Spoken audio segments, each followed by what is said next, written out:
Bom, então boa noite aí para quem chegou agora, quem não estava aí antes. E boa noite. Eu acho que nem ele comentou, realmente tem pouco tempo e tal, mas quando você vai dar uma matéria dessa, que é uma matéria mais instrutiva, de processo e tal, eu acho muito interessante, mesmo que seja com imagens, para você exemplificar o que está acontecendo, né?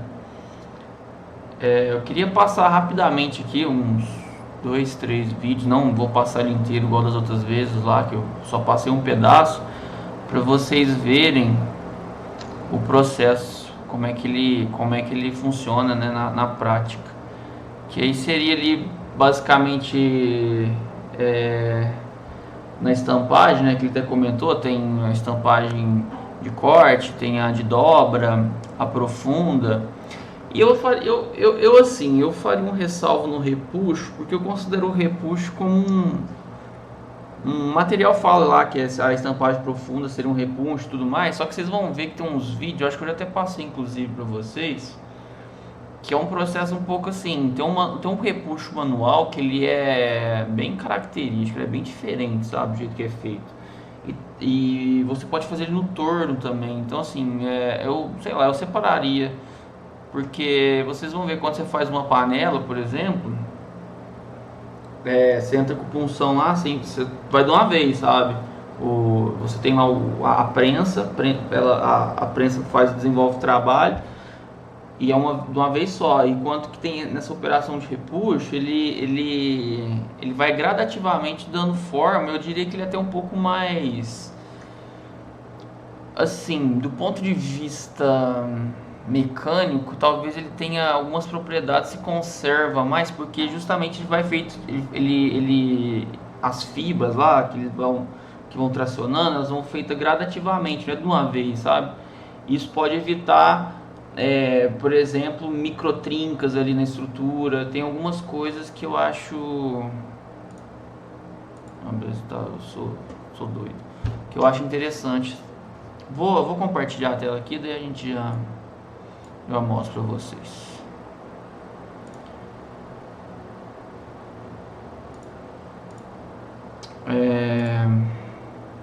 Depois eu queria fazer um comentário também sobre algumas coisas que ele falou. Deixa eu mandar eu vou deixar esse e-mail aqui, que esse e-mail aqui é justamente que eu ia pedir o gabarito lá dos livros. Eu já quero pedir todos de uma vez, entendeu? Aí eu preciso mandar para essa tutora aqui. Eu vou deixar aberto aqui, depois eu mando.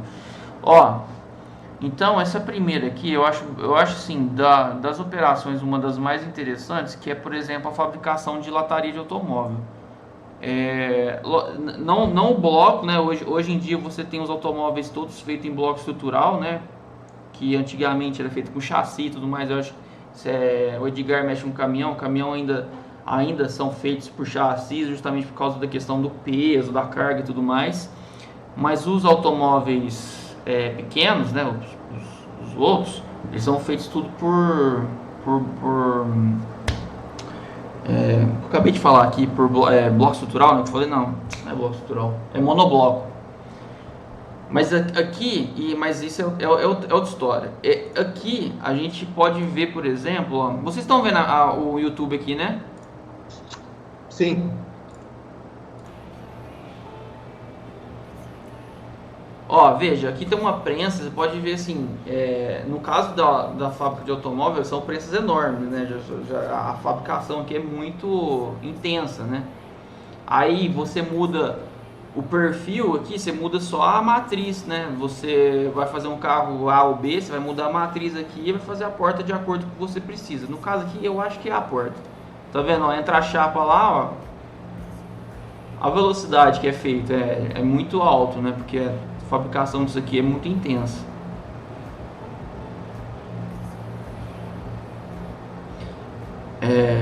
Eu vou pular um pouquinho. Eu quero ver. Então, é porque assim, o que interessa pra gente agora é realmente essa parte, né? Que é a parte de, de estampagem. O que você vai fazer na estampagem? Você vai fazer dobras, você vai fazer perfurações. E veja, você podia. Uma coisa que eu acho assim, eu colocaria, que é fundamental. Você poderia perguntar assim, mas Qual que é a diferença então de você fazer uma forja e de fazer uma estampagem, né? Bom, primeiro, a estampagem geralmente ela é feita porque assim, o que eu quero dizer? As duas são feitas por prensas ou por martelos, né? No caso, o martelo pneumático lá. Só que aqui você já vê que já é um pouco mais no fim do processo. Você já quer um produto com um acabamento mais rigoroso. São peças, você pode ver peças de automóvel já com uma espessura bem mais fina, entendeu? Por isso que lembra que eu falei lá no forjamento que você poderia fazer uma forja e depois você fazer um outro processo de conformação? Aqui seria um exemplo. Vamos supor, eu não sei, mas você poderia começar a fazer uma laminação de um tarugo de metal. Você faz lá até na espessura determinada, aí depois você corta, né? E você passa um processo de estampagem, que é provavelmente o que acontece nesses casos aqui.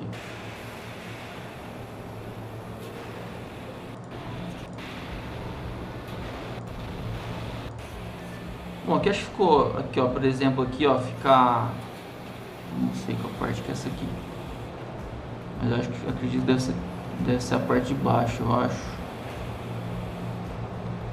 Eu não vou chutar não, mas é alguma superfície ali de proteção já, né? Poderia, porque assim, você tem o teto também, né? Só que o teto ele já é composto do monobloco já, é uma estrutura só, que negócio é um treco só. Justamente para você ter mais resistência, entendeu? É interessante isso. Essa parte de automóveis é muito interessante. Eu não sei como é que vocês vão ter durante a graduação, porque essa foi uma disciplina que eu fiz e ela era optativa, ela não era da matriz curricular. E foi uma das disciplinas mais interessantes que eu fiz na faculdade. O professor era muito empenhado ele gostava muito de carros, esses negócios, então ele manjava muito, sabe? Bom, aqui deu para entender, né? Como é que é feita a prensa e tal. Aqui já isso aqui, ó, pra você ver os robôs fazendo soldagem, é um negócio muito, muito legal de ver. Isso é muito legal mesmo. Bom, acredito que vocês já devem ter visto também muitas dessas coisas aqui. A que eu falei aquela hora, estampagem de panelas, ela é bem interessante de ver também, porque ó, aqui ó, repuxo. Esse aqui é o repuxo, esse aqui eu vou pôr os dois em seguida, ó, pra vocês verem, ó, o jeito que é uma panela, assim, aí você tem panela de tudo que é jeito. Mas você tem uma prensa, pode ver que é uma prensa menor. Isso aqui tá a temperatura ambiente, ó, o cara passa o lubrificante aqui, que eu não vou saber o que é, mas deve ser uma cera, alguma coisa do tipo, para justamente você não colar a peça na prensa, né? Você veja que são máquinas menores aqui, ó, isso aqui é uma prensa bem mais maneirinha do que uma de fazer forja, por exemplo, né? Aí aqui já passa por um processo eu diria, talvez de usinagem ali, junto com uma prensagem mais branda, né? Para dar um acabamento já na peça. Esse vídeo está resolução meio zoada, mas dá para entender o que está acontecendo, né? Veja que ele entra aqui com uma chapa plana, ó, uma chapa plana já mais ou menos lógico, você tem que ter a circunferência de cálculo, né, na mínima lá, você tem que ter, já isso aqui já vem cortado de um outro lugar, talvez de uma outra prensa, provavelmente. Aí ele passa o lubrificante e o que é importante, você sabe que ela tem que ter uma espessura, que aí entra naqueles cálculos lá, que às vezes você fala o cálculo ali, você, aqui é tantada de fórmula, e você fica meio, para que eu estou fazendo esse cálculo? Mas tem um parâmetro que você tem que respeitar, porque se for muito grosso, a sua panela, além de ficar, por exemplo, a panela, vai ficar com uma espessura fora de projeto, vai ficar esquisita, né? E você vai ter problema na sua prensa. Às vezes sua prensa, que pode ver que é uma prensa mais maneirinha, ela não aguenta fazer com uma espessura muito alta. Então, por isso que você tem que saber lá calcular a sua força de compressão da sua prensa e a resistência que você vai ter no seu material aqui, né? No caso aqui a panela. E o outro que depois eu ponho mais se eu lembrar, mas ó, veja, eu repuxo, esse aqui eu vejo isso aqui como... Eu tenho em mente, tem por torno também, ó. Esse vídeo aqui é meio longo, mas ó, eu vou pôr já no processo. O cara vai pegar essa ferramenta aqui, ó, tá vendo? Ele vai esticando aos poucos. É diferente, você submete o aço ali no caso a um esforço muito mais brando, mais leve do que você ir lá e prensar de uma vez, concorda? Então isso modifica um pouco a estrutura ali da sua superfície. Eu vou passar um pouquinho para frente, ó, para ver já como é que fica no final, ó. Eu diria até que esse tipo de repuxo ele é até um pouco até mais artístico mesmo, assim, eu falo, porque exige um conhecimento e uma técnica que bem, assim, quer ver? Deixa eu pôr no final para vocês verem o jeito que fica a peça, ela fica, ó, esse aqui ele faz tipo assim, na minha opinião, esse aqui deve ser tipo sei lá, um lustre com a lâmpada aqui, sei lá o que é isso. Mas tá vendo que ele fica com um acabamento bem mais bonito do que tipo de uma panela? Lógico, você pode fazer a panela depois lá com você pode fazer uma usinagem, alguma coisa, pode dar um refino, mas bem, eu só queria exemplificar que tem esse tipo de processo é diferente do outro, né? Eu vejo como sendo duas coisas diferentes, tá? Bom, alguém quer fazer algum comentário, alguma dúvida da aula?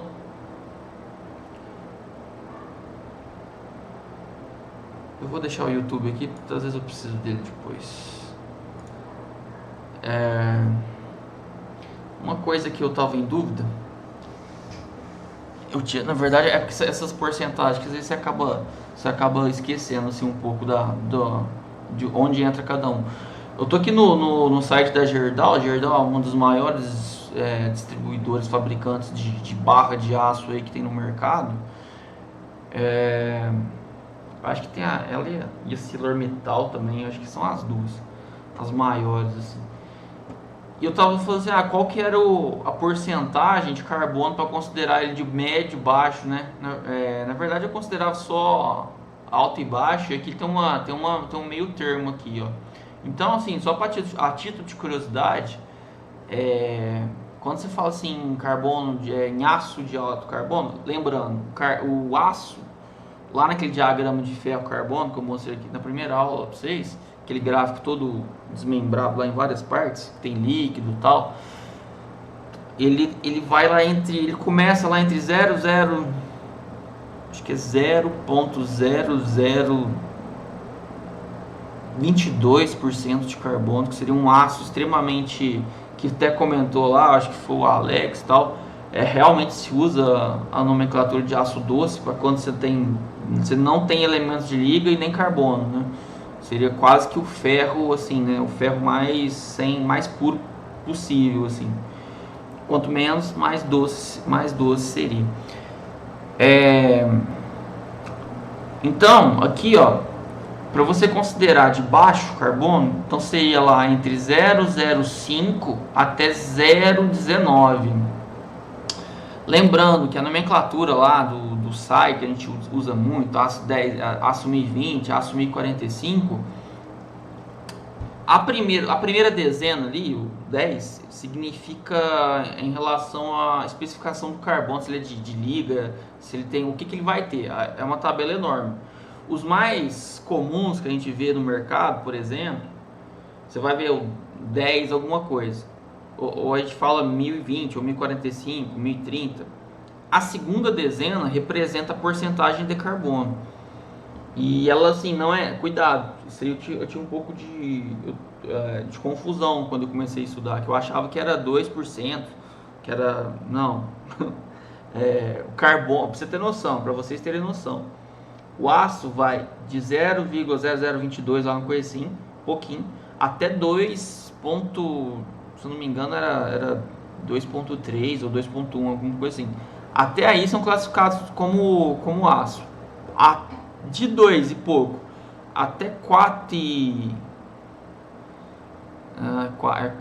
uns quebrados. é o que a gente fala de ferro fundido, tá? Então, se a diferença do aço para o ferro fundido é justamente na essência, lógico que você tem aí várias outras coisas aí que vai influenciar um pouco de elemento de liga e tal, aí vai fazer uma classificação um pouco diferente, mas na essência, o que vai diferenciar é a quantidade de carbono que tem, tá? Na matriz de ferro. Então você teria lá, assim, você tem mais coisas, mas os dois principais elementos, ferro, você vai, vamos supor, você teria então num aço 1020, que seria 0,2%, tá? É 0, o número, por exemplo, o 1045 é 0,45 de que? Porcentagem de carbono no seu aço. Os outros 99,55, por exemplo, no aço 1045, teoricamente seria o ferro, entendeu? Então assim, é muito pouco mesmo. E assim, o que eu estava querendo falar aqui, às vezes eu acabei enrolando aqui, mas ó, veja, para você considerar então de baixo carbono, seria entre 0,05 e 0,19. Veja que o aço 1020, ele seria considerado já de médio carbono. Isso aqui segundo a Gerdau, tá? Você pode encontrar autor aí que vai falar diferente, mas pela Gerdau fala então que o aço 1020 seria exatamente esse aqui, ó, o 0,2%. Ele já é considerado então de médio carbono, que vai de 0,2 até 0,49. Para cima de 0,5 seria então um aço de alto carbono, tá? Bom, pessoal, a questão do aço é importante a gente saber o que é a composição dele em relação ao ferro e ao carbono. E aqui ele comentou um negócio interessante, né? Que os outros elementos não podem exceder a 2%. Então você veja que num aço 97, mais de 97,5% vai ser então de ferro. O resto, só esses 2, uns quebradinhos já vai dar diferença enorme de um material para o outro. Eu tô entrando um pouco na outra matéria aqui, mas eu acho isso muito importante. Isso é fundamental vocês saberem. Quanto mais a gente falar, melhor, porque aí vocês já vai entrar numa aula de materiais, vocês vão lembrar disso, porque realmente se utiliza muito mesmo. Bom, aqui você vai mandar as coisas. Eu tinha pegado esse PowerPoint. Na verdade, isso aqui é a aula de algum professor que eu achei na internet, que eu estava querendo justamente estudar um pouco a diferença de estampagem e de forja. Aí eu até passo para vocês. Tá bem, apesar de ter 30 slides aqui, é bem pequeno, as letras, a fonte tá bem grande. Você lê rapidinho isso aqui. Falo de várias coisas aqui da diferença de estampagem e da forja, sabe? Então assim, eu acho válido. Depois eu coloco para vocês. Eu vou até salvar aqui no meu computador.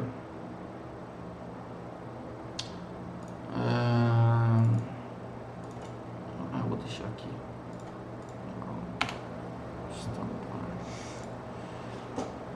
Depois eu mando lá. Então vamos para os exercícios, né? Alguma dúvida? Alguém quer falar alguma coisa?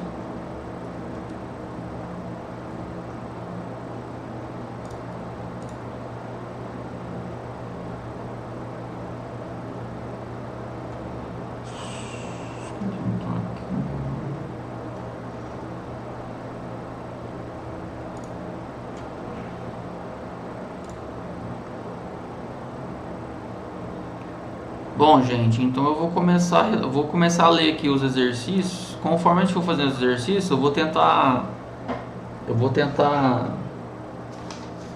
exemplificar com alguma coisa que eu tiver aqui agora, tá? Aí, se sobrar muito tempo, a gente faz igual da última aula, a gente faz os exercícios do livro, beleza? Bom, então vai, questão número 1. A operação de cortes e chapas pode ser realizada para muitas formas e geometrias diferentes.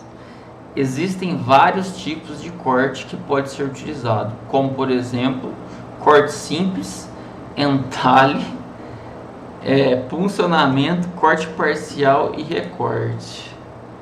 Eu acho engraçado que ele... vou continuar, depois eu falo. Analisando a frase a seguir: corte por impacto para obtenção de furos de pequenas e médias dimensões. Assinale a alternativa que apresente o tipo de corte descrito. Ele respondeu essa pergunta no próprio enunciado, né? O que vocês acham aqui? Qual que vocês acham que é aqui? Corte simples, entalhe, corte parcial, puncionamento, recorte.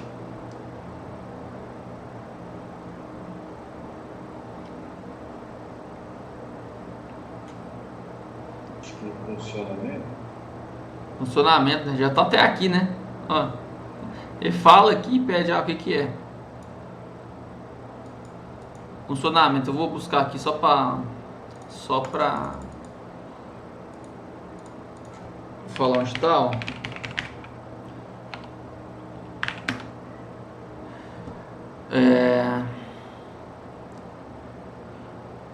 Não, peraí, não é aqui não.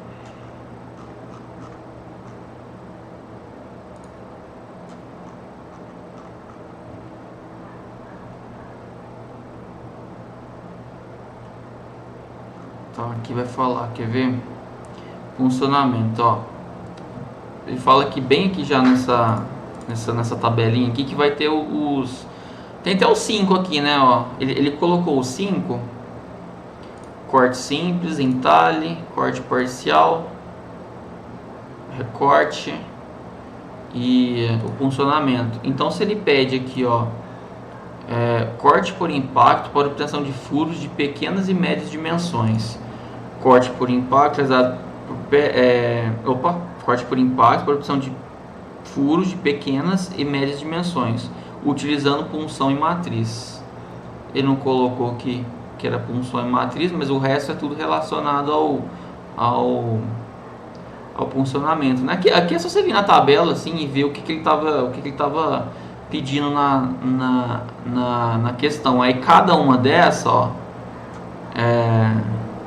tem uma característica, ó. Veja, a corte parcial, acho que assim é um corte parcial, né? Ou seja, não vai ser um corte cego, vamos dizer. Ele vai cortar e vai deixar uma parte lá, né? Pode ver que aqui nesse exemplo ele ficou com um pedacinho aqui, ó. Tá vendo? A chapa fica presa. O recorte seria então um corte de parte excedente de material de uma peça que já passou por conformação. Então essa aqui seria um corte de uma... Acho que isso é uma definição meio assim, como é que eu falo, assim, específica demais. Você poderia ser classificado como um corte simples, por exemplo, né? Não é um fato assim, só para falar que ela já passou por um processo anteriormente, aí chama de recorte. Bom, tá na bibliografia, né? Eu, sei lá, não acho tão útil, vamos dizer assim, essa definição. O puncionamento, que seria então o que a gente falou, né? Por impacto e tal, de furos pequenos e de médias dimensões. Entalhe seria bom, entalhe eu acho que ele até é fácil de você pensar, porque o entalhe geralmente você vê na borda mesmo, né? No contorno. E tá vendo aqui, ó, que é na região de contorno da peça, que justamente está escrito aqui. E o simples, tá vendo que às vezes as definições elas se justapõem umas às outras, né? Porque pode produzir uma peça de qualquer formato a partir de uma chapa. Se ele usa qualquer aqui, então quer dizer que é qualquer, né? Então quer dizer que todos esses aqui são cortes simples, porque se eu usei qualquer, então quer dizer que é todos, né? Então assim, também acho meio, assim, uma classificação meio, como é que eu posso dizer? Ela engloba as outras, né? Não é uma definição. O entalhe, beleza, o entalhe é um negócio bem específico do entalhe, mas o corte simples e o puncionamento seria quase que a mesma coisa, né? Então só a título de literatura mesmo, vamos dizer assim, né? Questão número 2. Para o processo de dobramento, existem alguns fatores que são fundamentais, como o raio de curvatura e a elasticidade do material. Isso aqui é importante mesmo. Sobre esse processo, analise as afirmativas. Lembrando que o dobramento você dobra a peça e você quer ficar com ela, né, no formato, você causa lá deformação plástica e você quer ficar com a peça naquele formato. E você tem que considerar que você tem um efeito elástico do material, né? O que seria se o efeito elástico? Ele vai voltar um tanto. Aí você tem um cálculo, acho que ele comentou lá na teoria, para você considerar, né? Se vamos supor, a peça vai voltar lá, sei lá, meio grau, por exemplo. Você calcula isso. Aí você dobra lá um pouquinho a mais, justamente para considerar esse efeito. Tá, beleza. Sobre os processos, o raio de curvatura é definido de acordo com o tipo de material. Eu acho que sim, né? Acho que isso aqui é bem válido. O seu raio, eu vou até ver no livro e tal depois, mas eu acho que o raio de curvatura ele depende também do material, certo? Seria aí o tipo de material vai falar o tanto que você pode dobrar, né? Referente à resistência dele também. 2. O material é considerado duro. Tá, isso aqui foi o que eu busquei lá. Quando apresenta teor de carbono inferior a 0,3%. Então, o duro, na verdade, ele não, né? O duro, ó. Aqui tem um problema também, ó. Aqui tem um problema que eu considero ele até grave. Porque quando ele fala o material, ele não fala é aço. Não, tem que falar o aço é considerado duro, né? É diferente, o material pode ser qualquer coisa, né? Mas como ele fala teor de carbono, você subtende que é o aço, mas é feio falar assim, né? Eu acho que teria que ser, falar assim, não, o aço é considerado duro, apresenta teor de carbono tal, inferior a 0,3. Então, considerando sendo o aço inferior a 0,3, cadê? Inferior a 0,3, ele é considerado baixo carbono, né? Porque ele está entre aqui, ó. Não, desculpa. Então, aí vai depender de autor para autor. Aqui fala que esse ácido ele é considerado de médio carbono. Mas se a gente fosse considerar só o de alto carbono, seria superior a 0,5. 0,5%, né?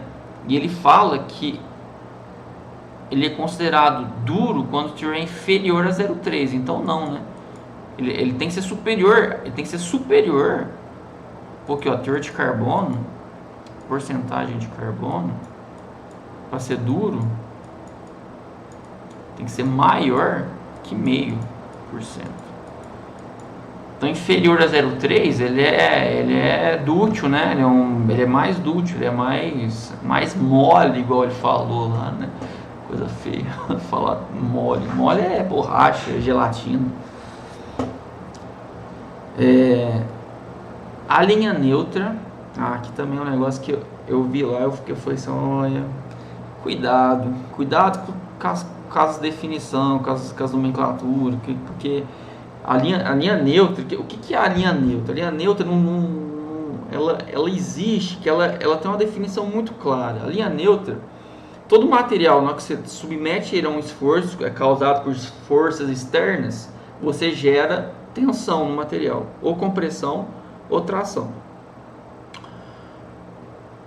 Eu não sei até quando vocês viram essa parte, mas, por exemplo, quando você submete um esforço de flexão, você vai flexionar isso aí tá importante. Isso é linha neutra em relação à flexão, tá? Beleza, você fletiu a sua viga.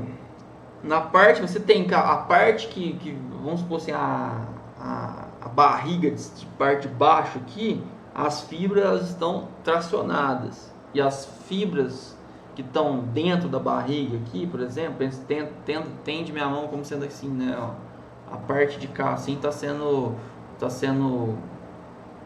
submetida a um esforço. A parte de baixo é tracionada e a parte de cima ela é comprimida. A linha neutra é onde o que? Você tem essa mudança dentro do material lá, e vai depender do que você está analisando, que você não tem esforço, ela não é submetida a nenhum esforço, porque ela passa justamente dessa compressão das fibras, dessa tração das fibras para a compressão. É por isso que chama linha neutra, você não tem nenhum esforço. Ele falou que não tinha força. É diferente os conceitos, é bem diferente. Então, entenda, você pode pesquisar depois, até na Wikipédia você vai ver isso. Que é justamente o ponto ali, a linha imaginária, vamos dizer assim, que você não tem submetido seu material a esforço nenhum. A esforço, diferente de força. Lembrando que esforço é o negócio que está dentro lá, é a estrutura dentro do seu material que está respondendo a um esforço externo. Beleza? Não vem ao caso que a gente aprofundar nisso, mas só para explicar um pouco, eu acho que depois isso é muito válido. Já começa a crescer essa percepção para vocês, tá? Então ele fala aqui, ó, a linha neutra é a linha da seção transversal cuja fibra não sofre nenhum, olha o que ele usou aqui, ó, nenhum esforço de tração ou compressão, certo? Foi justamente o que eu falei, eu nem li aqui, ó, mas isso aqui tá certo. É nenhum esforço, é diferente, ó, esforço é diferente de força. A força gera um esforço, beleza, dentro do material, você aplica uma carga lá numa viga, vamos supor uma viga engastada lá, que ele usou esse exemplo, eu vou pegar aqui, a viga está engastada aqui, ó, faz de conta que é uma viga isso aqui. Se eu aplicar uma força aqui, ó, eu vou gerar um esforço aqui na minha mão, entendeu? Mas vai começar a entrar bicho aqui de novo. Deixa eu fechar aqui, vamos voar na barata. Voltando, ó, eu aplico uma força externa, eu gero um esforço no meu material. Esse esforço está relacionado às fibras internas, entendeu? O esforço é relacionado internamente, a força é externa, beleza? Então, 1 certa, 2 errada, 3 certa. Isso aqui não é muito dessa matéria ainda, isso a gente vai ver depois, tá? Não se assusta. Então acho que a letra B é a questão alternativa correta, tá? Depois eu vejo no gabarito aqui para ver se está certo. Alguma dúvida? Alguém quer fazer um comentário? Não entendeu alguma coisa?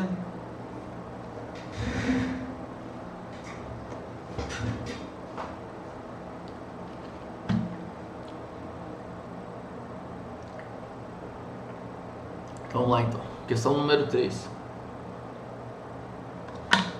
Sabe-se que para calcular a força necessária para o repuxo, eu vou abrir lá no PDF essa fórmula aí. Para o repuxo de uma peça é necessário considerar diversos fatores, como a força de repuxo, o diâmetro do punção, espessura do material, tensão de tração e o coeficiente K.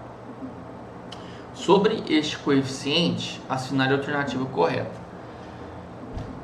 Este coeficiente deve ser dividido em função da relação entre o diâmetro do punção e o diâmetro do disco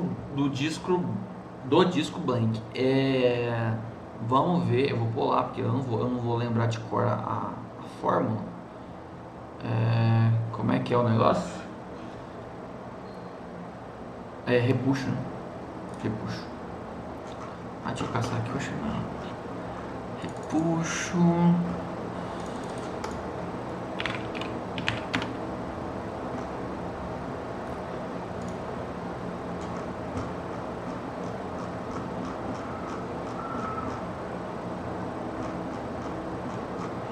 Só um minuto.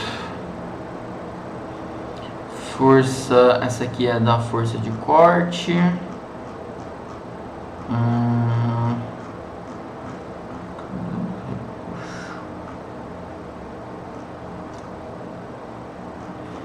fazer aquele exercício que ele fez em sala.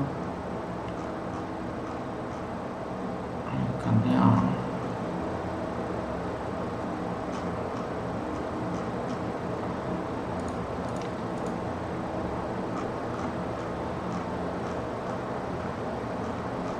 Era a fórmula, gente.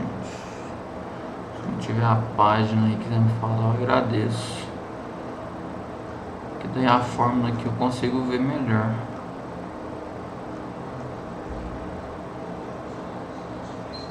Abaixo.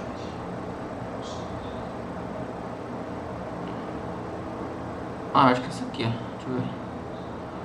Exatamente, procedimento.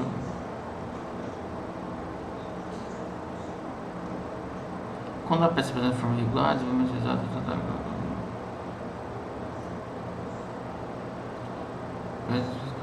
E a força e a força necessária para o repuxo. Sabe como calcular? Então, bem, a força necessária para o repuxo é dada por... então a força é esse aqui, ó. K vezes π, diâmetro, vezes espessura, vezes... como é que é essa letra que eu esqueci? Mas essa letra grega aqui é para geralmente ser falsa. Ela é definida para você fazer sobre tensão, justamente sobre tensão.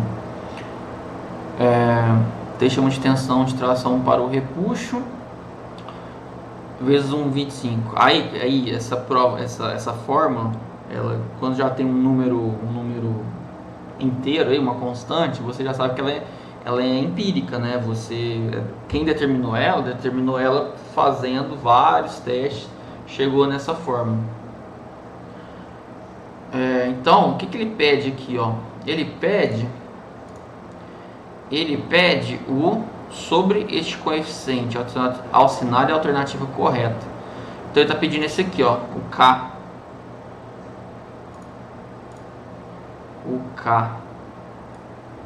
Certo? Então ele fala o quê? Que o coeficiente que deve ser definido em função da relação... o coeficiente que deve ser definido em função da relação entre o diâmetro do punção, esse D aqui, ó, diâmetro do punção. Nossa, não posso colocar esse aqui mais fino, não. Tá muito grosso esse lápis aqui. Aí só um minutinho.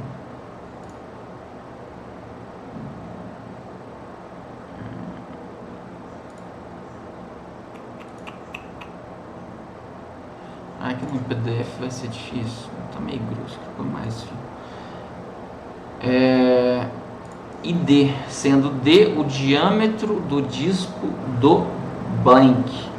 Engraçado que ele fala do D aqui, só que o D não tá na fórmula, né? Então assim, se eu fosse analisar pela força de repuxo, o D não entra, mas o K sim, né? Aí seria para definir o K. Aí dá até uma tabela aqui, ó. Tá, entendi. É porque assim, você tem que ter o diâmetro do disco do blank para você descobrir o K. Aí você tem lá o diâmetro seu do punção. Você divide o diâmetro do punção pelo diâmetro do disco do blank, e você vai achar isso aqui, ó. Você vai achar um negócio próximo disso.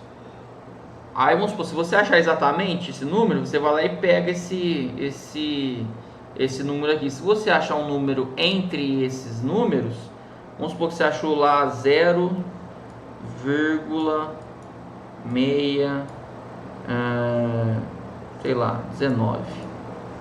Aí você tem que fazer a nossa querida interpolação desses números aqui, ó. Aí eu não sei se vocês tiveram isso em estatística, qual matéria que vocês tiveram. Aqui pra gente a gente não vai utilizar isso, mas só para título de curiosidade, se você achasse lá um número entre... Você tem uma tabela dessa aqui, por exemplo. Eu achei um número no meio ali, você faz a interpolação. Depois, se vocês quiserem saber como faz a interpolação, eu faço um exemplo mostrando, porque senão vai demorar muito, vai tomar muito tempo aqui, eu acho que também foge da disciplina, tá? Mas é dessa forma que você utiliza a tabela quando tem esses valores, vamos dizer assim, picados, né? Ou assim, dependendo da aplicação, eu vou ser bem sincero, se não for muito preciso, você pode Deu que no meio mais ou menos, pega metade desses dois valores aqui, faz uma média aqui, pega metade mesmo, não vai dar um valor muito distante não, tá? Mas precisa ser muito específico para pular não sei aonde e tal, então interpolação, beleza? Então a fórmula é essa, eu estou explicando como é que você calcula, né? Ele está perguntando sobre o K. Vamos ver então o que ele fala. O coeficiente deve ser definido em função da relação entre o diâmetro do punção, até aqui está certo, e o diâmetro do disco blank. Definido em função da relação entre o diâmetro do punção e o diâmetro do disco blank. Eu acho que essa aqui está certa. O coeficiente deve ser definido em função da relação entre D, diâmetro do punção, e D, o diâmetro do disco blank. Eu acho que é essa aqui mesmo. Eu acho que é essa aqui que é a certa. Porque o K vai ser igual o D sobre o Dzão. Deixa eu ver só se está certo a D sobre D. É isso mesmo. É isso mesmo. Vamos ver as outras. O coeficiente K é o coeficiente de encruamento. Não, nada a ver, né? Nada a ver. E caso seja considerado grande, haverá uma redistribuição das deformações por toda a extensão do blank. Aqui ele viajou na maionese, né? Mas viajou bonito. Eu acho que não tem nada a ver com isso. Vamos ver se ele tem algum comentário sobre o K aqui, porque às vezes eu falo que não tem, mas ele falou isso lá na frente, né? Tá. Porque ele não comenta. O que ele fala? Ele falou que o K é isso aqui, né? Então aquilo lá tá totalmente distoante de não tem nada a ver com encruamento, não tem nada a ver com redistribuição das deformações, né? Tipo, é muita viagem. É o modo de elasticidade do material do blank. Lembrando, modo de elasticidade é a mesma lá naquele gráfico lá de tensão e deformação, né?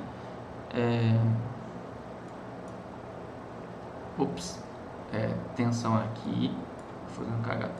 E aqui seria a minha deformação, né? Seria justamente lá, lembra que gráfico faz um negocinho assim e tal. Aqui é a tensão máxima, a ruptura, e aqui é meu coeficiente, gente, como é que fala?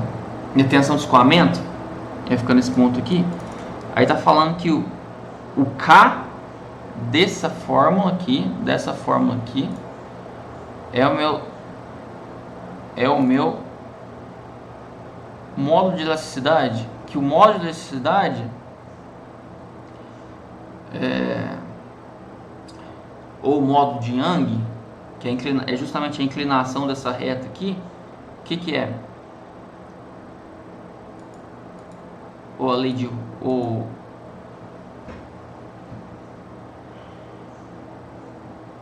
como é que é o modo de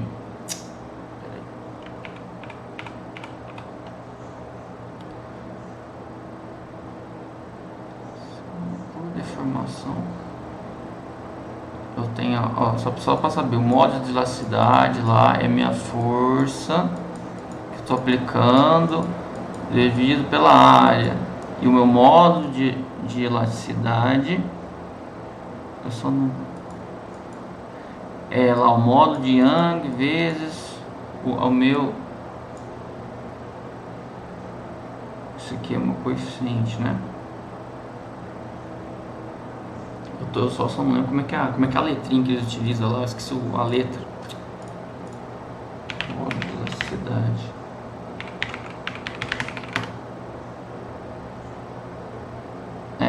É justamente a que eu estava em dúvida aquela hora lá. Que eu tenho meu modo de elasticidade da tensão aqui, ó.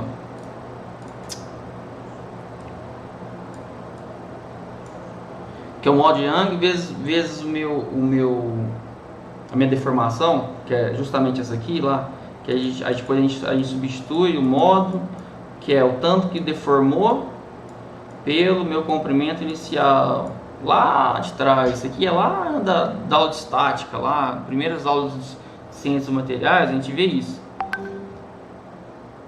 Aí, ele está falando que esse módulo aqui, ó, esse aqui, que é a minha relação da minha propriedade de material com a deformação do material, tem a ver com o meu K.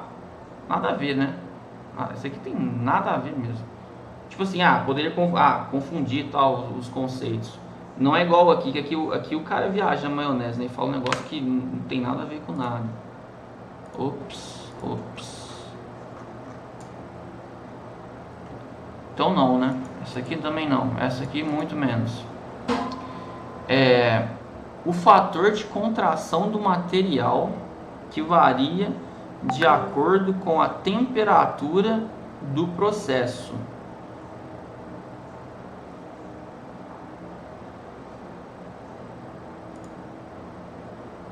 Força, diâmetro, espessura, isso aqui são isso aqui é uma força, isso aqui são dimensões, isso aqui é uma tensão, fator de correção. Tem uma coisa de temperatura na fórmula?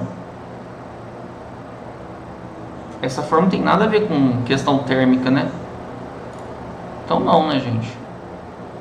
Nada a ver com temperatura. É o fator de segurança. Aí você poderia ser, será que é o fator de segurança? Porque fator de segurança a gente usa muito K e N, esse N assim, esse N que é o eta, né? Usa muito essas duas letras, né? Aí você poderia até confundir, sendo recomendado 1,2. Se você for na fórmula, tem esse 1,25, mas não tem nada a ver com o fator de segurança aqui, né? Então eu acho que não tem outra alternativa não, gente. Vamos ver ele no gabarito. Agora fiquei curioso. Isso mesmo, letra A, ó. Letra A, letra B, tá certo? B, A e funcionamento. Essa aqui deu a resposta aqui, né, gente? Beleza. Essa aqui tá certo. Última questão. Alguma dúvida? Que às vezes eu quero fazer um exercício muito específico, respondendo todas as alternativas porque elas estão erradas. Às vezes eu acabo entrando em umas matérias que é meio nada a ver, mas se tiver alguma dúvida, pode ser até das outras áreas aí, eu respondo, tá, gente? Ou pelo menos eu tento. Às vezes dá uns brancos mesmo, você esquece uns negócios meio básicos, mas porque você fica falando tanto que às vezes você fica meio tonto de ouvir sua própria voz. Por isso que eu acho que dar aula na sala é um pouco mais assim, você se perde um pouco menos, porque você vê a cara das pessoas, você vê se elas estão entendendo, sabe? Aqui é um pouco solitário, silencioso. Bom, vamos lá, questão 4. Um planejamento de corte é importante para definirmos o layout mais adequado, considerando o melhor aproveitamento e o menor desperdício de material. Para isso, o estudo econômico deve definir a quantidade de peças a estampar por meio da melhor distribuição e disposição das peças na chapa, sendo necessário ainda calcular as distâncias mais adequadas entre as várias peças. Eu tava pensando aqui no negócio que esse negócio de você colocar a peça tal numa chapa, pra você economizar muito espaço. Eu não sei se o pessoal que é de Franca deve saber isso até melhor do que eu, mas aqui se utiliza muito essa questão pro couro, né? Se você vai numa fábrica de sapato lá, você tem uns caras que são especialistas para desenhar no couro, para fazer o mínimo de perda possível. Tem um cara lá só para desenhar o negócio, pôr as peças e tal. Só que no couro é diferente, você vai manual, você corta lá o negócio, né? É diferente um pouco. Aqui você já vai lá para pôr a sua prensa. Aqui tem alguém desesperado me chamando aqui.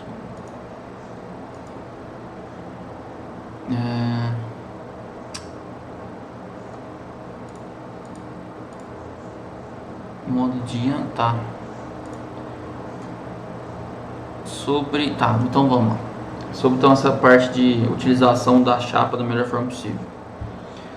Sobre utilização, análise seguinte: superfície total da peça, número de peças por chapa, superfície total da chapa, espessura da chapa. Vai ter uns aqui que eu não vou lembrar, hein? Assinar a alternativa que apresente quais itens fazem parte para o cálculo da utilização da chapa. Eu sei que o número de peças faz, a espessura da chapa eu acho que não faz, mas eu não tenho certeza. Se alguém quiser vir aí para mim ou confirmar essa informação, que isso aqui eu tenho dúvida. A superfície total da chapa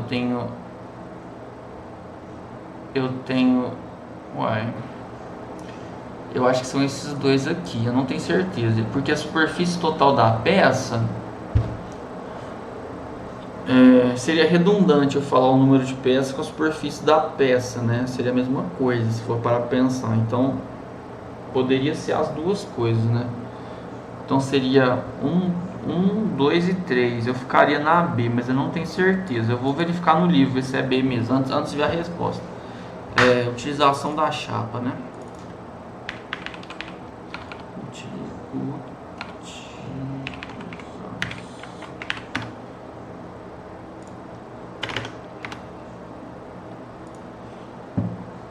Ferramenta da chapa. Aqui, ó. Tá, a porcentagem você calcula, tal, que você vai utilizar então a superfície total da peça, o número de peça e a superfície total da chapa. É aquilo lá mesmo que eu te falei, ó. Esse aqui, né, o total da peça, e essa que eu falei que seria até um pouco assim. Não, mentira, não é redundante não, são coisas diferentes.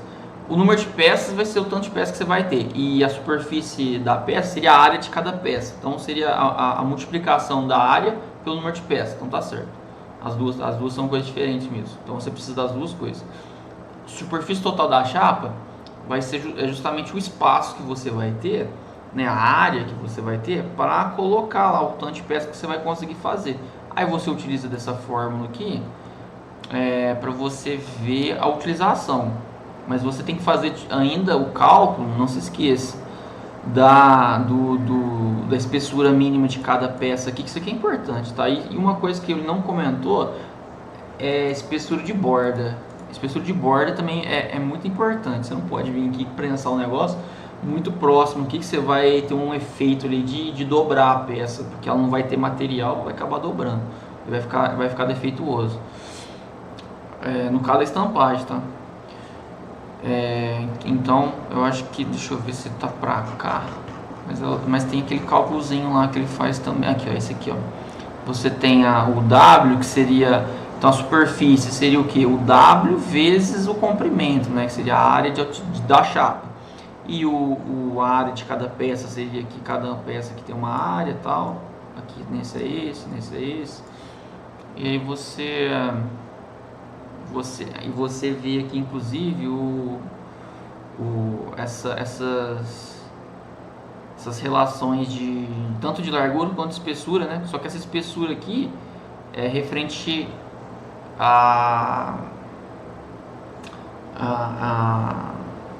como é que eu posso explicar?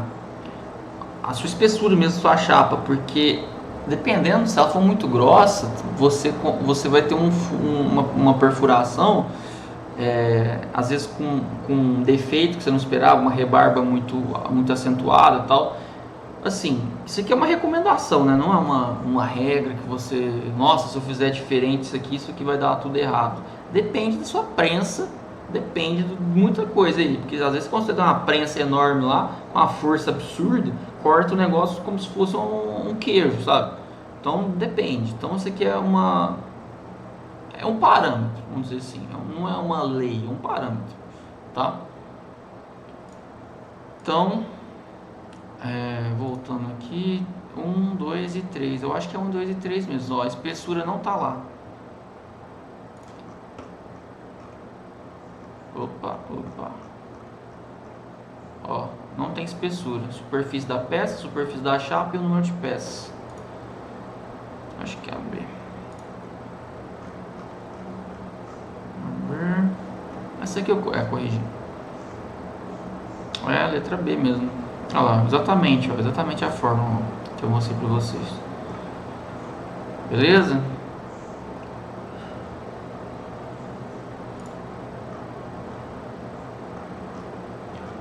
Bom, os exercícios estão feitos. Vocês, como é que vocês estão hoje? Vocês querem que façam mais exercício? Tem alguma coisa que vocês querem comentar?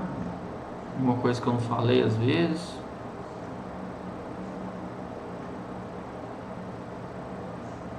Ah, tá. Agora que eu tô vendo aqui, ele colocou esse gráfico aqui para você analisar em relação àquela questão. Ele falou que 0,3, ó. Não. Disfarce. Não, esquece que eu falei. Isso aqui é outra coisa. Isso aqui é referente à espessura tal não tem nada a ver com a questão do aço ser duro ou aço mais dúctil, não. Eu achei que esse gráfico aqui você olhava aqui e você conseguiria determinar o tipo de aço que você utilizar, mas não tem nada a ver não. Isso aqui é a relação de folga por espessura. Isso aqui é só para você ver que o diâmetro do seu punção, o diâmetro da sua peça tal, quanto que você consegue cortar. Aí você faz um pelo outro. Deixa eu ver aqui qual é a relação que você faz. É um pelo outro aqui, né? Que é um gráfico de um diâmetro pelo outro, né? Então você deve fazer a relação desse por esse, provavelmente. Que esse aqui é menor do que esse, né?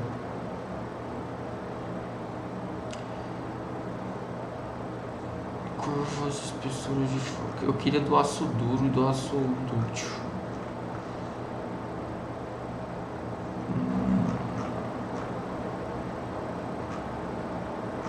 Esse aqui não comentou nada do exercício, mas ele falou bastante tempo sobre isso na aula. Fala assim, essa questão aqui desse talão aqui, que é um negócio muito específico. Muito mesmo, só se for fazer um projeto lá para ver esse tipo de coisa. Se você fosse realmente fazer um projeto de corte por estampagem e tal, aí você utiliza esses dados. É importante vocês saberem que existe e tal, mas não se prendam a fórmulas, são fórmulas empíricas, né? São fórmulas com várias constantes. Se cair na prova de vocês, vai cair já com a fórmula no enunciado, né?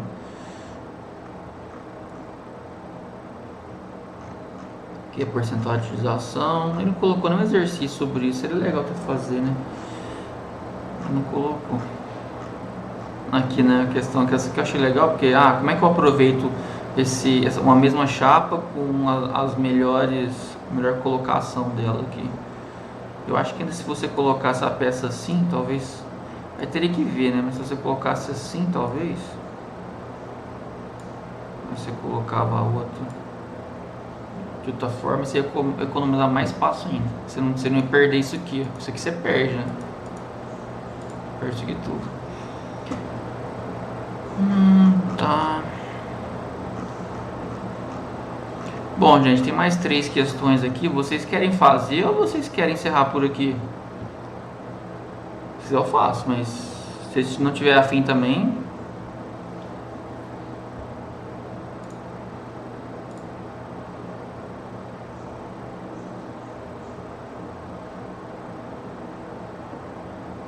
Eu por mim tá tranquilo.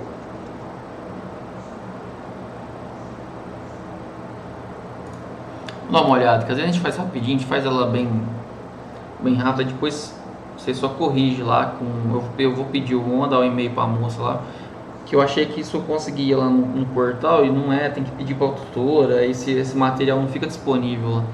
Aí depois você já corrige. Vamos lá, rapidinho então, ó.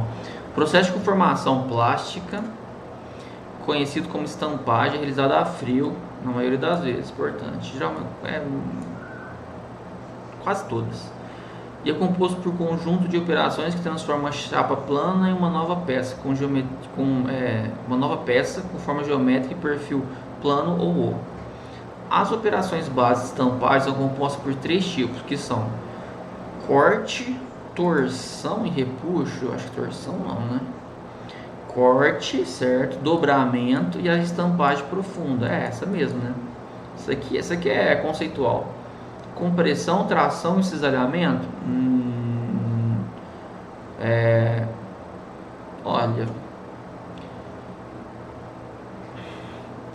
eu vou te falar que isso aqui está referente aos esforços que são submetidos. Não está errado se você falar de esforço, mas como ele pediu as operações, então não seria as operações, mas se você falasse dos esforços, é exatamente.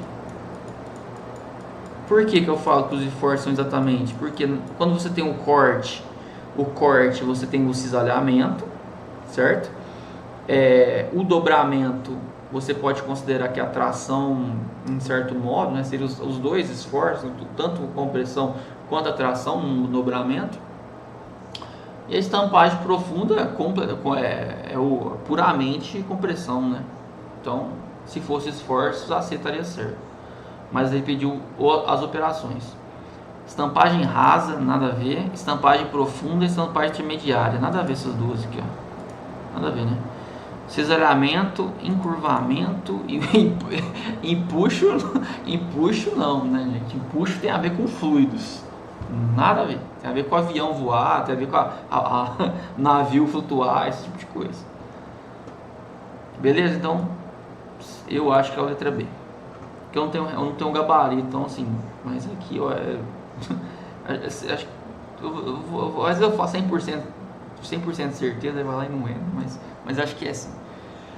O layout de tira, comumente chamado de estudo econômico, isso aqui eu não sei. Análise das informações, o layout de tira, comumente chamado de estudo econômico. Ah, não, aquela parte de colocar as peças lá. Analisa as informações apresentadas a seguir sobre o estudo econômico para a definição do layout de tira. Econômico só na hora causou estranheza, mas é aquele negócio que a gente acabou de ver lá de colocar as pecinhas para economizar o material ao máximo. O estudo econômico é um estudo para obtenção do melhor e máximo aproveitamento da chapa? Perfeito. No estudo econômico é possível definir a melhor distribuição e disposições das peças na tira? Perfeito. Com o estudo econômico, obtém-se a maior quantidade de peça em uma mesma chapa? Também acho que está certo, né? Porque nessas três aqui, ó, ele está falando que você tem um melhor aproveitamento da chapa, você vai ter mais peças disponíveis por chapa, beleza, faz total sentido. Na segunda, na letra 2,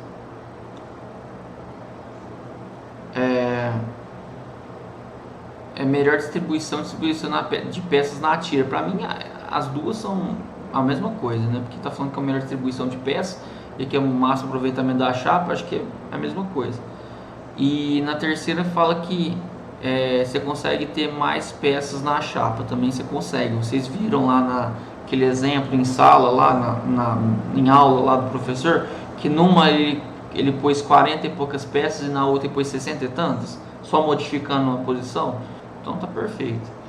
Neste estudo é necessário calcular a distância mais adequada entre a primeira e a última peça da tira. Nada a ver, né? Tipo assim, você não tá nem aí para saber se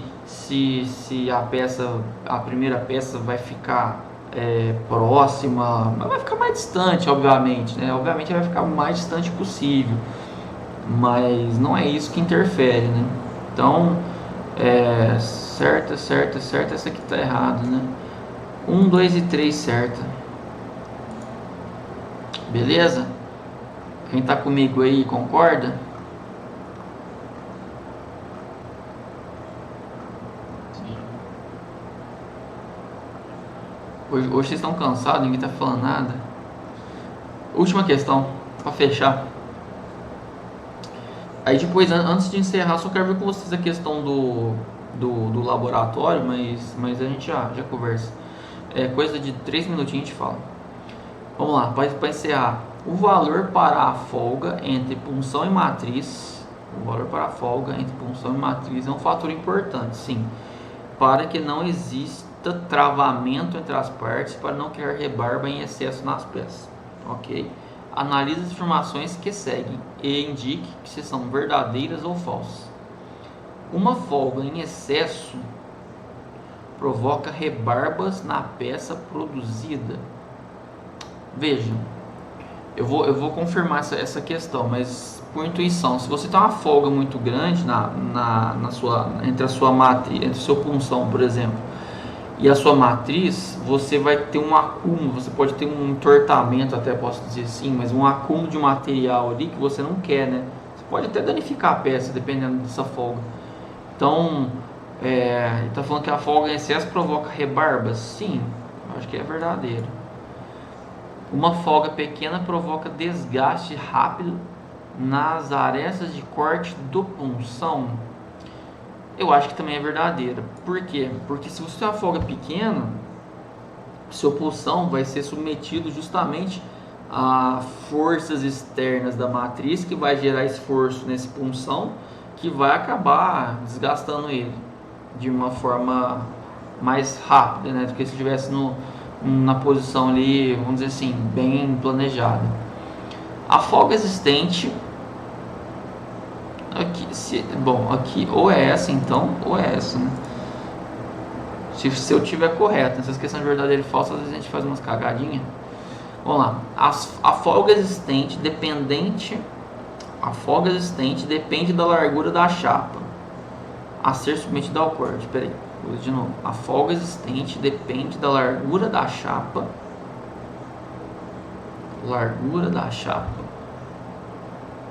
a ser submetida ao corte. Eu não acho que a folga tenha a ver com a largura da chapa, porque se você parar para pensar, você tem lá o seu punção. A gente não consigo desenhar para fora aqui. Você tem um punção. Deixa eu cortar aqui só para. Você tem a matriz. Vamos supor. E a sua peça e a sua chapa vai ficar aqui, né? Ela vai ser dobrada. Ela vai entrar aqui e vai ser dobrada. Se eu considerar a largura como sendo daqui para cá, isso aqui não tem a ver com a folga. A folga tem a ver com a espessura da chapa e com a distância entre a matriz e o punção. Eu vou verificar isso, mas eu acho que é falso. Eu acho. Eu não acho que seja largura, eu acho que é espessura. Eu acho. A folga existente depende da ductilidade. Nossa, nada a ver. Ó, já começou. A folga existente depende da ductilidade e tenacidade do material. Não. A folga não tem a ver com as propriedades do material. A folga tem a ver com os parâmetros geométricos, né? São os parâmetros dimensionais, melhor ainda, dimensionais. Concorda? Porque eu posso colocar um material extremamente dúctil, só que numa espessura absurda, que não vai ter folga, entendeu? Ao passo que se eu pôr um material muito duro numa espessura fina, vai ter muita folga, entendeu? Então acho que não tem nada a ver. Eu acho que essa aqui é a D mesmo. Eu vou verificar as questões, ó. Vou ver folga na... É rapidinho, ó. É folga na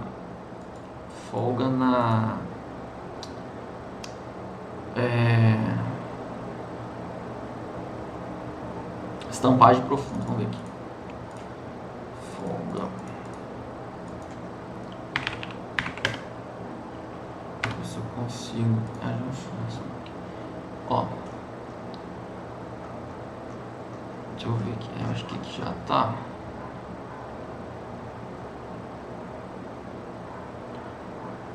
Eu lembro que ele falou disso aqui, né? Ele usou as tolerâncias e tal, pode ver que é tudo relação em milímetros, é dimensionais. Quando é milímetro, é dimensionais. Vamos ver aqui. Deixa eu tentar um pouquinho pra cima. Folga. Ó, aqui, beleza. Você é capaz de definir as medidas de layout da pedra material, você consegue apresentar aproveitamento da chapa, calcular folga entre punção e matriz. É possível calcular e indicar só as forças de corte necessárias. Tá, considere tal, mas eu quero outra coisa.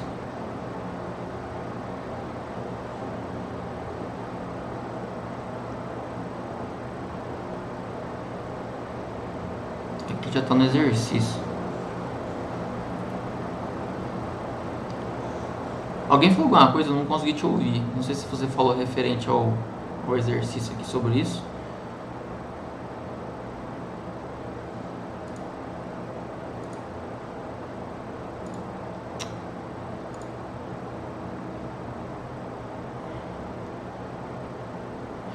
Vamos ver se aqui, ó, parede de nível da folga, verifica a espessura da chapa. Ó, espessura da chapa. Lembra que eu falei que não tem nada a ver com o comprimento?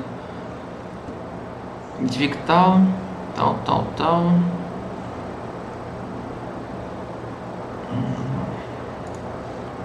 Ainda não falou o que eu quero saber.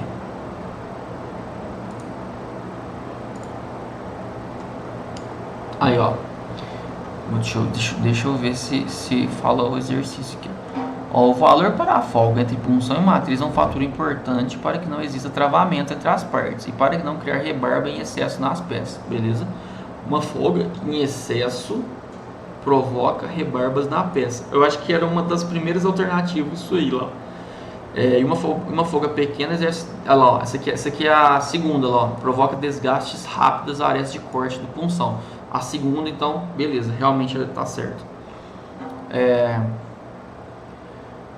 Então aqui está falando assim, ó, que depende da espessura da chapa e do tipo de material que pode ser duro ou mole. Eu não gosto desse duro ou mole. Eu gosto de falar que ele é dúctil ou ele é rígido, né? Material rígido, frágil ou dúctil, né? Seria, acho mais correto a meu ver. Ah, tá. E aqui ele põe espessura. Qual a espessura? Ah, tá. Desculpa. Esse aqui é a espessura da chapa e a espessura do punção com a folga, né? Beleza. Acho que é isso mesmo, gente. Não tem pra onde correr aqui. Então essa aqui realmente tá certa lá, que falou aí. Folga e excesso, rebarbas. Ok, essas duas realmente estão certas. Não depende da largura, depende da espessura. E a folga não tem nada a ver com ductilidade e tenacidade lá. Ele falou, inclusive, aqui, ó, depende do material. No caso, ele falou de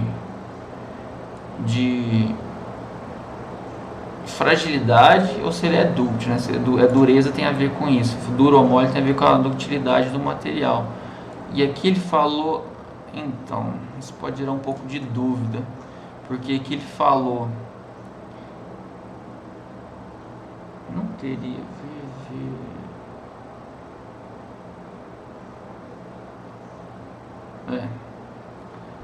depende da ductilidade e tenacidade do material. Porque tenacidade é o quanto que o seu material absorve de energia total dele. A tenacidade é tipo tanto na fase plástica quanto na fase elástica quanto na fase plástica. Seriam as duas coisas. E ductilidade somente na fase plástica, né? E só para a título de curiosidade, se fosse na elástica, chama de resiliência.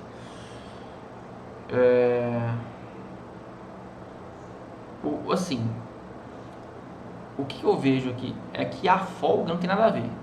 Para você fazer o dobramento lá do sua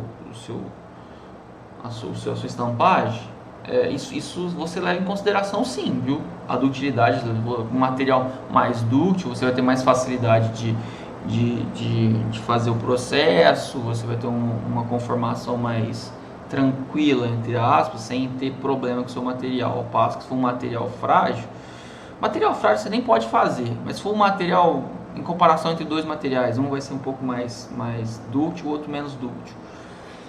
O que se tiver mais utilidade, você vai ter um processo mais tranquilo, ao ponto de vista ali da sua prensa, né, do seu processo. Mas ele está falando da folga, né? E a folga não tem nada a ver. A folga não tem nada a ver com isso.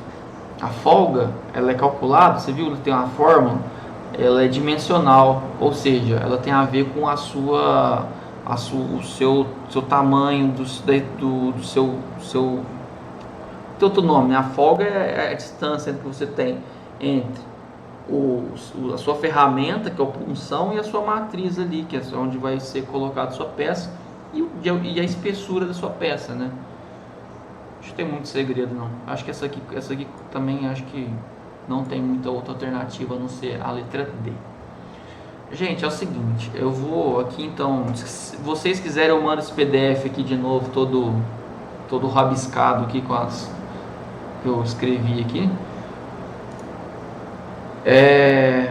Vamos conversar um pouquinho sobre a aula prática de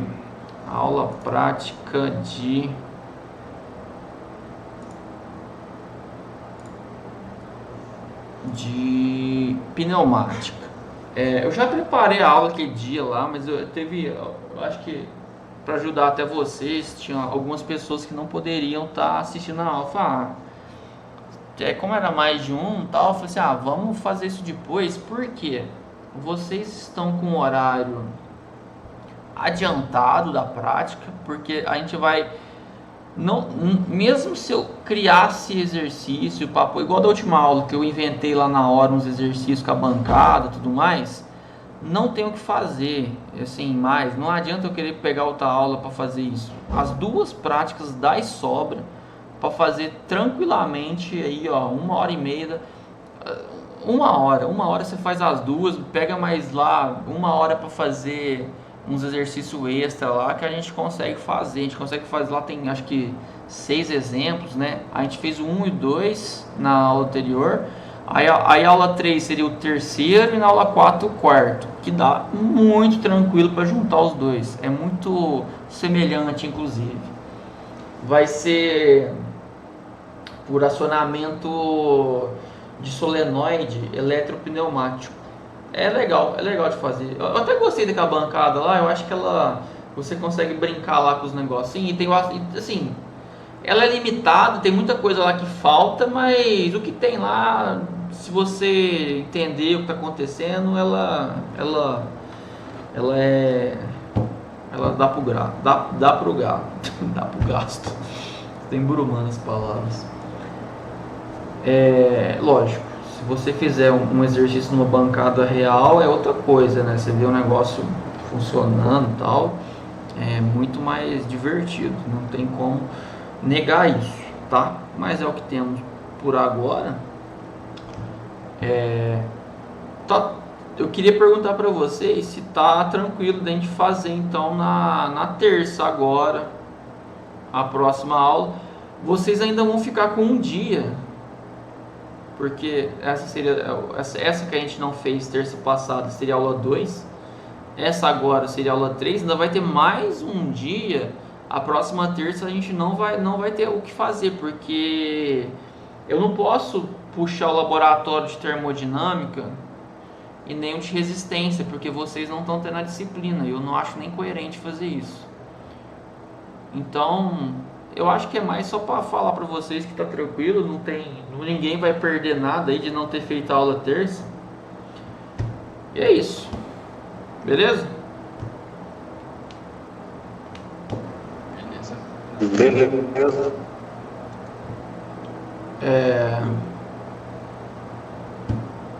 Pessoal, quem puder aí, vou fazer o esqueminha lá de dar um print aqui na tela. Então, só para tirar dúvida, terça-feira a gente mata a aula prática, né?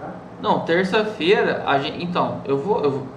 A menos que vocês falem assim, vamos fazer a outra aula para tirar dúvida e tal, eu tô disponível, né? Eu tô disponível para qualquer coisa que vocês precisarem na terça-feira, na outra, né? Porque nessa agora do dia 29 de março, a gente encerra a pneumática, não tem o que fazer na aula. Tipo, o roteiro é muito enxuto, é uma atividade muito simples. Eu até pensei de passar a aula do professor. Fala assim, dia 29 mesmo.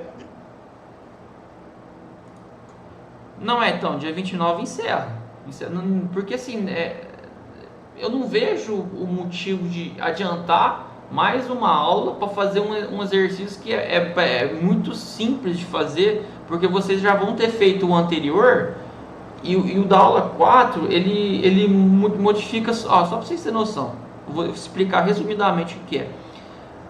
Para quem veio na aula prática, a gente fez aquele acionamento do pistãozinho lá, só por botão e pneumática, certo? Na aula 3, a gente modifica o acionamento por elétrico, e esse acionamento elétrico é por duas solenoides, uma para ativar o avanço e a outra para fazer o retorno do pistão. O acionamento é elétrico, mas o atuador da válvula, a solenoide abre a válvula do ar comprimido para acionar o pistão. E no laboratório 4, a gente troca um desse acionador. Na verdade, o pistão passa a ser aquele por mola, eu acho, se não falha a memória, e a gente coloca um temporizador e continua um lado sendo por solenoide e ele volta por um temporizador. É só isso. O que a gente pode fazer é tentar fazer o exercício 6 lá, que acho que são 6 mesmo, que ele sai bastante um pouco lá, ele tem uma nomenclatura lá com contactores elétricos. Mas o que eu falei, a pneumática, você pega um exercício de pneumática, se você souber ler o que está escrito, porque você vai ver que vai ter dois diagramas, vai ter um diagrama pneumático do acionamento do pistão, é o caminho que o ar faz, e o outro é o caminho que a energia elétrica faz. Aí você faz o primeiro com ar, depois você faz o com elétrico. Juntos os dois funciona o seu sistema. Ele assusta no primeiro momento. Eu ficava assustado, porque eu vi, nossa, eu não sei nada desse negócio. Mas na hora que você vai fazendo ali, vocês vão ver que não tem nada, não é nenhum bicho de 7 cabeças, não. Beleza? A gente já mata todos. Quem puder, abre a câmera aí pra mim tirar uma foto de vocês. Por favor.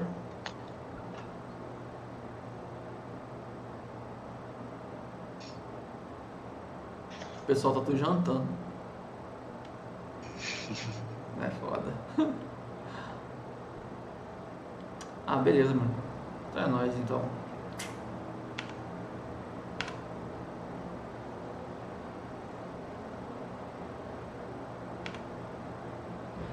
Falou, gente. Então, obrigado, viu? Boa noite, até terça. Valeu. Aí qualquer dúvida, que nem o Thiago tinha mandado um negócio lá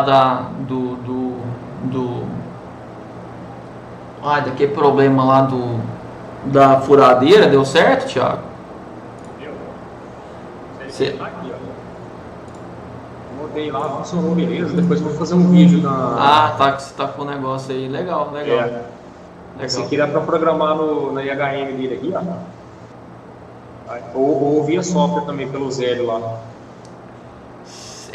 Você conseguiu pelo Zélio pôr nele? Consegui. Que da hora. Pelo Zélio, aí você usa esse cabo aqui, ó. Ele é da Schneider? Ele é da Schneider, esse que você tá aí? Ah, legal. O Telemecanique é o mesmo Schneider, né? Só que na Europa ele é comercializado Telemecanique. E aqui na América do Sul é Schneider, mas é o mesmo. Não, então, eu perguntei a questão eu até te perguntei aquele dia lá, porque se você programa lá no software, no Zélio, se ele ia reconhecer o que você fez, entendeu? Eu não sei se as marcas têm problema com isso aí, entendeu? Se as empresas geram algum conflito, alguma coisa do tipo. Não, ele aceita sim.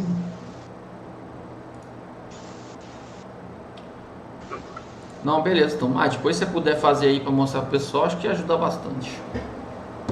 Beleza, eu mando o vídeo aí no grupo. Beleza.